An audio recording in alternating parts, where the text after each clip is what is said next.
Imagine the tranquility of a lazy Saturday, the sun beaming down with a warmth that sinks into your very bones.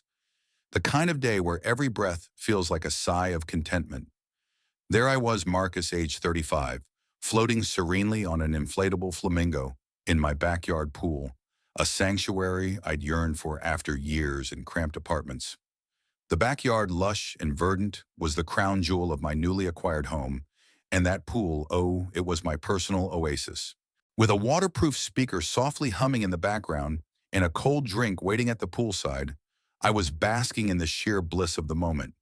The sky was an unreal shade of blue, as if painted just for this perfect day, and the birds chirped with such harmony it seemed they had rehearsed for my enjoyment. Suddenly, the peace was pierced by an unexpected sight. At the edge of my property, peering through the slats of the fence, stood a woman. The neighborhood was usually so calm, so I assumed she must be lost. I removed my earbuds, ready to offer assistance. "Can I help you?" I called out, keeping my tone friendly. She stared back at me, her lips set in a line that suggested something wasn't quite right. Her voice, when it finally came, was sharp and clipped. "Is that your pool?"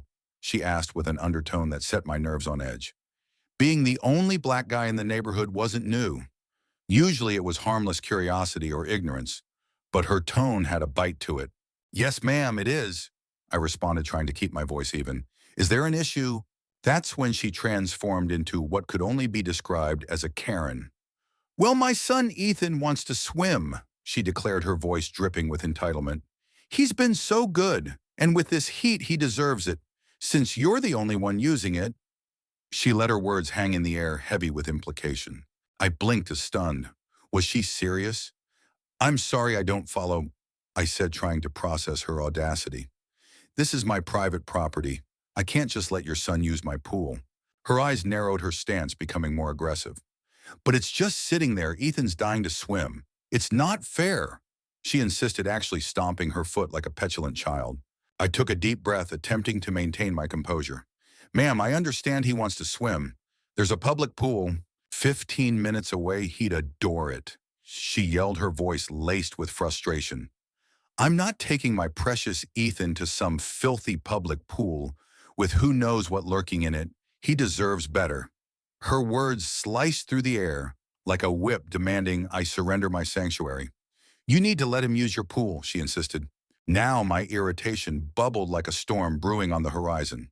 This was my space, my time, and here she was, some stranger, demanding it as if it were hers by right. "Ma'am, please leave," I said, my voice firm, the edge of anger sharpening my words. "I'm not letting your son use my pool, and if you don't go, I'll call the police." She scoffed, a sound as sharp as a knife. "Go ahead, I'll tell them you're harassing me. They'll see what's really happening." With that, she dialed, and I knew this was the beginning of trouble. "Yes, I need to report a disturbance," she said into her phone, her voice dripping with false urgency. "There's a man, yes, a black man, refusing to let my son use his pool. He's aggressive, and I feel threatened." I couldn't believe it. She was lying, flipping the story like a coin in the air. My blood boiled, the heat of injustice flushing my face. "Here, hurry, I'm scared. Do something," she added, hanging up with a smirk that seemed to say, "Checkmate." "They're coming," she said, her voice now a smug melody. "They'll see what you're like." She was weaponizing the police over a swim. I pulled out my phone, the screen a beacon of hope in this absurdity. "Just so you know, I'm filming this," I said, holding it up like a shield. Her face twisted in anger, her eyes flashing with defiance. "You have no right. Stop that now." But I kept rolling, the sirens wailing in the distance, a cacophony of incoming judgment.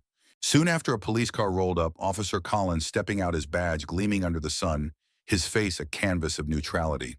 "What's the problem?" he asked, his gaze flicking between us. Deborah dove into her roll, tears as fake as a $3 bill. "This man won't let my son use his pool. I just wanted Ethan to swim, but he's unreasonable and aggressive. I'm scared."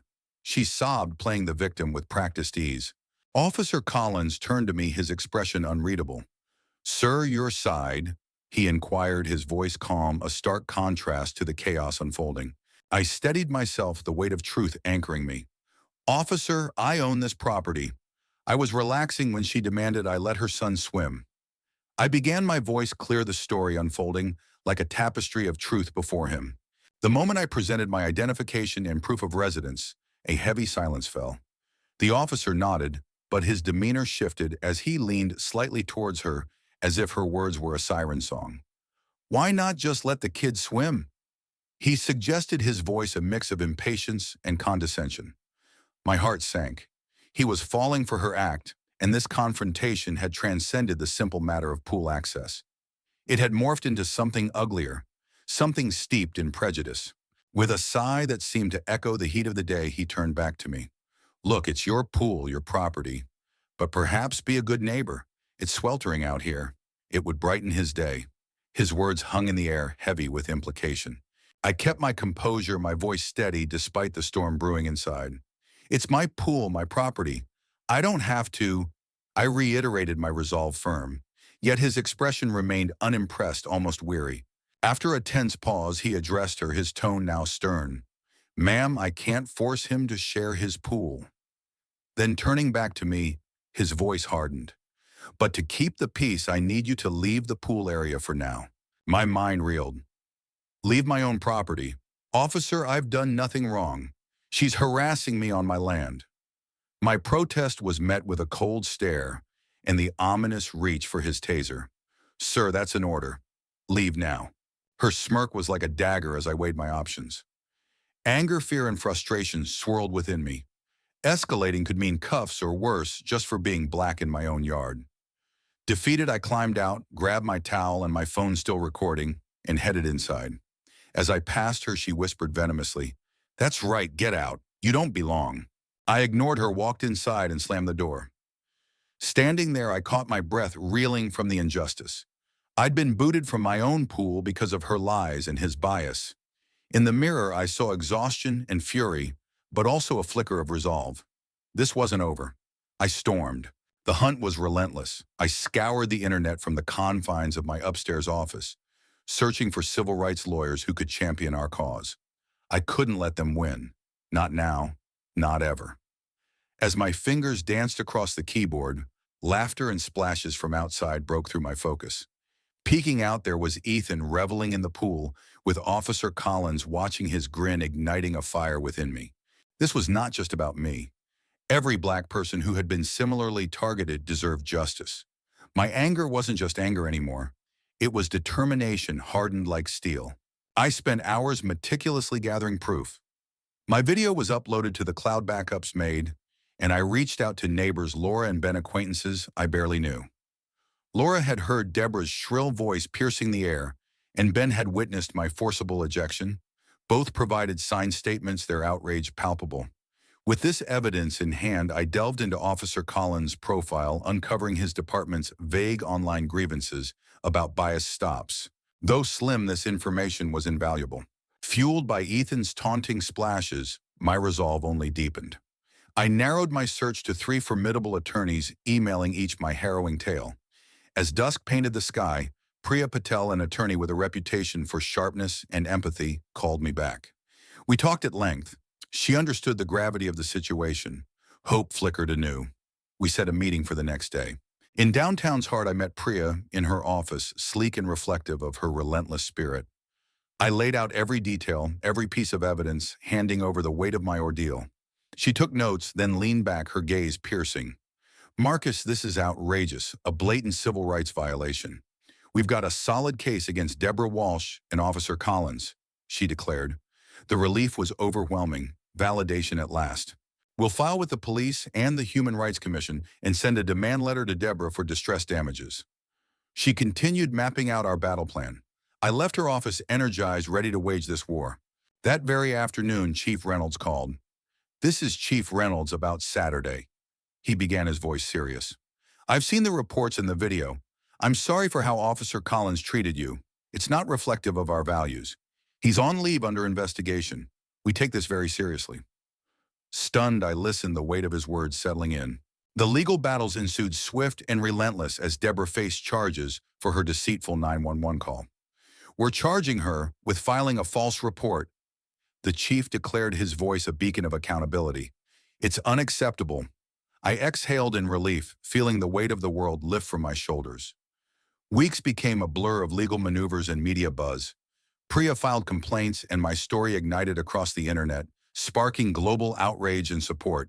Officer Collins was dismissed his actions, finally facing consequences. Deborah, caught in her web of lies, settled with cash and a public apology, which I proudly donated to a racial justice group. But the sweetest victory was the community's response.